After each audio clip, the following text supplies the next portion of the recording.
रचना के आधार पर वाक्य के भेद। आज मैं आपको बहुत ही आसान तरीके से रचना के आधार पर वाक्य के भेद कैसे बनाए जाते हैं, बहुत ही आसान तरीके से बताने जा रही हूँ।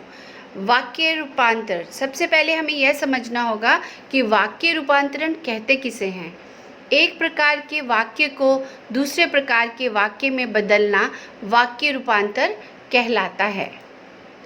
वाक्य के मुख्यतः कितने भेद हैं? रचना के आधार पर वाक्य के मुख्यतः 3 भेद हैं।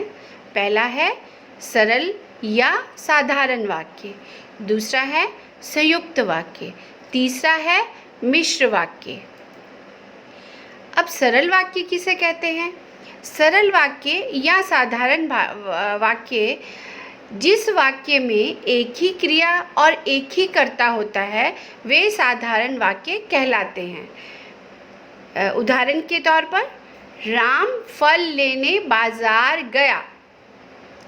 फल लेने एक ही क्रिया, कर्ता भी एक ही है राम।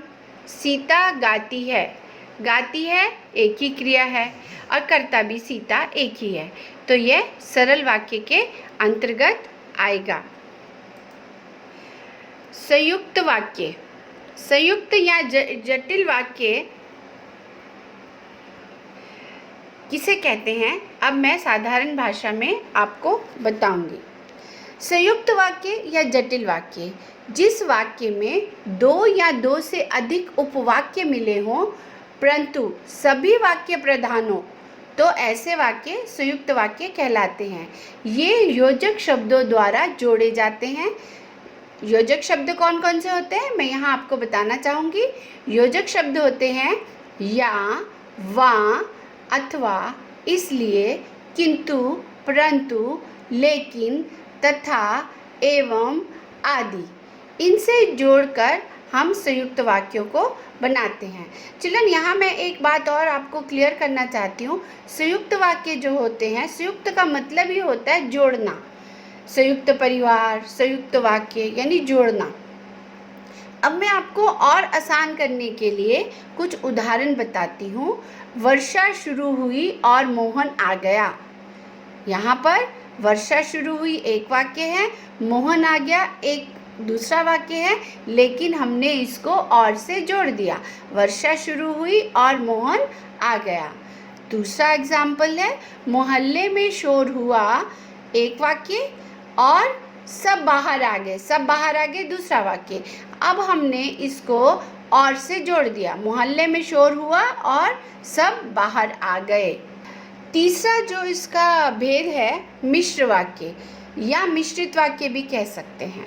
मिश्र वाक्य, जिस वाक्य में एक से अधिक वाक्य जुड़े हों किंतु एक प्रधान वाक्य एवं अन्य उपवाक्य या उसके आश्रित वाक्य हो सकते हैं। इस तरह के वाक्य मिश्र वाक्य कहलाते हैं। ये वाक्य मिलते जुलते शब्दों से मिलकर बनते हैं। जैसे कुछ मिलते जुलते शब्द मैं आपको बताती हूँ जो अक्सर मिश्र वाक्य में प्रयोग किए जाते हैं। जैसा वैसा, अर्थात हम पहले जैसा लगा लेंगे और बीच में वैसा लगेगा। जो सो, जिसकी उसकी, जहाँ वहाँ, जब तब, जैसी वैसी, जब तक तब तक, जिन्हें उन्हें, ज्यों त्यों। चलिए, अब मैं इसको और आसान करने के लिए आपको कुछ उदाहरण बताती हूँ।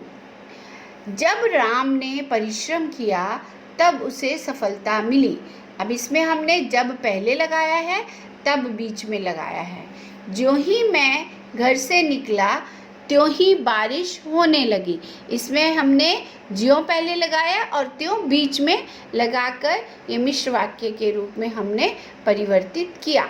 वाक्य परिवर्तन।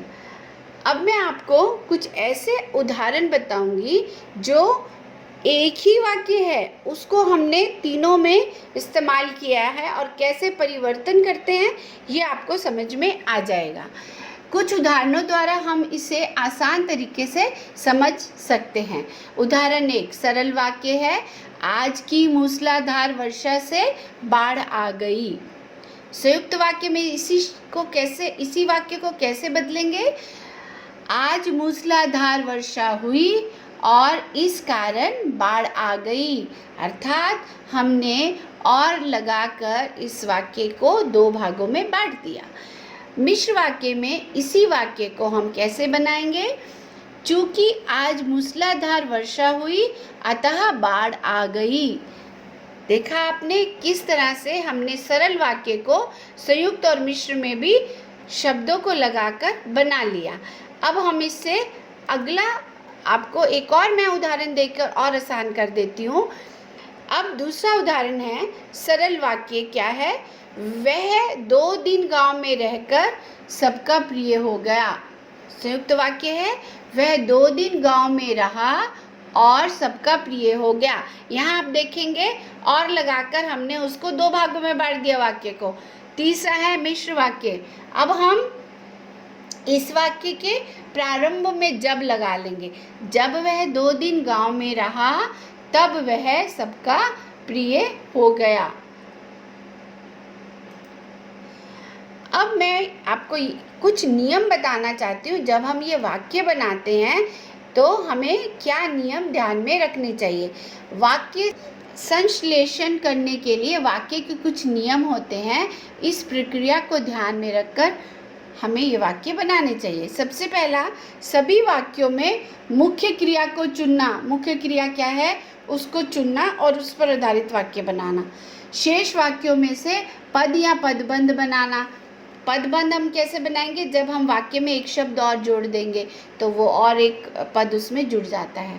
पूर्वकालिक क्रिया का प्रयोग करना और क्रिया से पहले क्या हुआ उसका इस्तेमाल करना। और कुछ शब्द हैं उसमें उपसर्ग या प्रत्यय लगाकर हम नए शब्दों का निर्माण भी करके उसमें इस्तेमाल कर सकते हैं। वाक्यों के केंद्रीय भाव को बरकरार रखना। यहाँ पर सबसे इम्पॉर्टेंट जो इसका वाक्य है, नियम है, वो ये है कि वाक्यों का जो भाव है, केंद्रीय भाव, उसको बदलना नहीं है, नहीं तो वाक्य गलत हो जाएगा। तो हमें जो मेन चीज़ है उसको बिल्कुल नहीं बदलना है।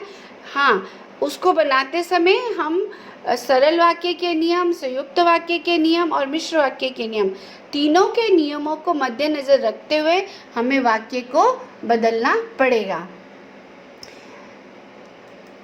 चिल्ड्रन, एक बात मैं यहाँ पर फिर से बताना चाहूँगी कि रचना के आधार पर वाक्य के 3 भेद होते हैं, सरल, संयुक्त और मिश्र।